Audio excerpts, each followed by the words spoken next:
Good morning guys. So for today's video natin, picture ulit natin itong ating bahay na ginawa. So bali ngayong araw, last day na tayo. At wala na daw budget yung may-ari. Siguro baka sa susunod na lang mag-iipon muna daw ulit para maipapinish ito itong gilid saka doon sa kabila. Bali ito lang yung tinapos na natin, itong sarap. Ipinish natin yan.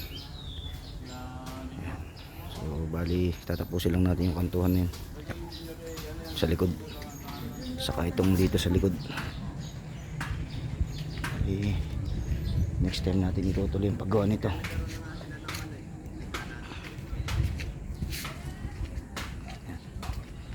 Bali ito yung kinantuhan natin kahapon.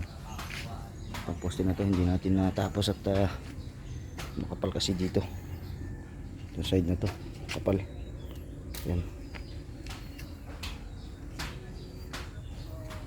So bali siguro sa susunod pag nakaipon tong mayari, ipapatiles na ito at ito pakikisamihan yan.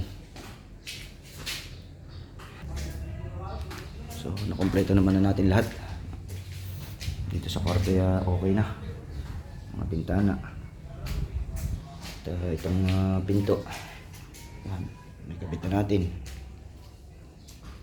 Itong pinto sa CR yan, maging itong mga toilet bowl at itong lavatory, maging itong tissue holder at saka itong soap holder.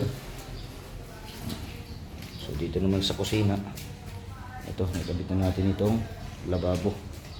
So nakompleto na natin at itong mga pinto dito sa labas at dito sa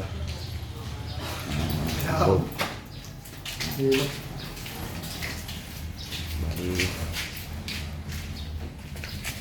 siguro doon naman tayo sa susunod nating project dun sa isang nagpapagawa pa ng bahay. At siguro magpapahinga muna tayo ng mga 1 linggo or mga 2 linggo para makabawi tayo ng ating lakas. Dahil wala tayo halos pahinga dito sa bahay na ito mula ng ating umpisan. Bali 4 na buwan ating ginawa ang bahay na ito.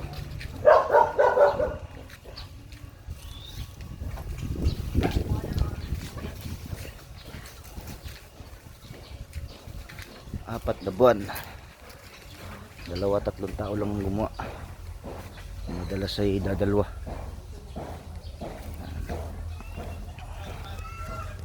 Ngayon at isa ko na lamang gumagawa dito dahil ito'y matatapos na.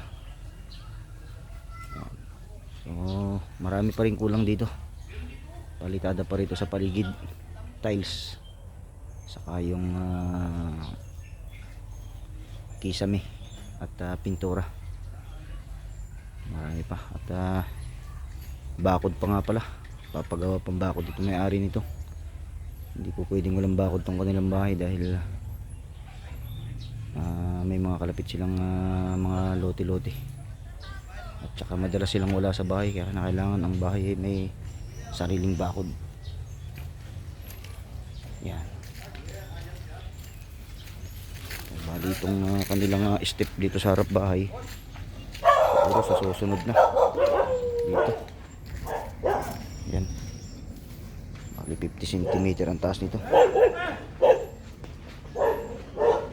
Bali 2 patong hollow blocks ito, itong kanilang step pati dun sa likod.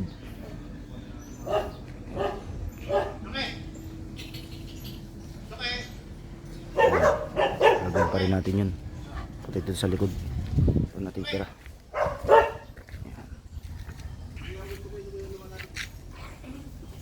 Nakapal din itong palitada rito. Yan, makapasin yung talsi kasi 30 cm ang lapad nito. Dito sa kabila ay 35. Yan, ganon din yan, 35 by 30.